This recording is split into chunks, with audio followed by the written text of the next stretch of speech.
আজকে মাদারগঞ্জের প্রতারক শালাগারে ধরে আজকে জুতার মালা পরাছি। জিন্দি প্রতারক আছে ধরে। জামালপুরের মাদারগঞ্জে আলোচিত আল আকাবা সমবায় সমিতি থেকে গোপনে দোকানের মালামাল সরাতে গিয়ে দুই জামাত নেতাকে হাতে নাতে ধরে ফেলেছে স্থানীয় জনতা। এর মধ্যে একজন জামালপুর শহর জামাতের আমির মুকাদ্দেস হোসেন। শনিবার গভীর রাতে বালিজুরি বাজারে ঘটে এই চাঞ্চল্যকর ঘটনা।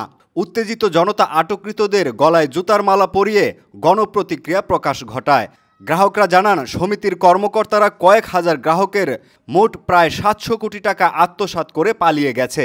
উচ্চ সুদের লোভ দেখিয়ে গ্রামীণ সাধারণ মানুষের কাছ থেকে অর্থ সংগ্রহ করে গত ১ বছর ধরে তারা উধাও। ঘটনার রাতে 1A নামক একটি দোকান থেকে মালামাল সরানোর সময় জনতা তাদের আটক করে এবং পুলিশে তুলে দেয়। সমিতির গ্রাহক রফিকুল ইসলাম, আব্দুর রহিম ও আজহারুল ইসলাম জানান, ওই রাতে তারা চুপি চুপি দোকান খোলার চেষ্টা করছিল। মালামাল ট্রাকে তোলা হচ্ছিল। তারা খবর পেয়ে ছুটে এসে তাদের আটক করে। মাদারগঞ্জ থানার ওসি হাসান আল মামুন জানান, আটককৃতদের থানায় আনা হয়েছে। মামলার প্রস্তুতি চলছে।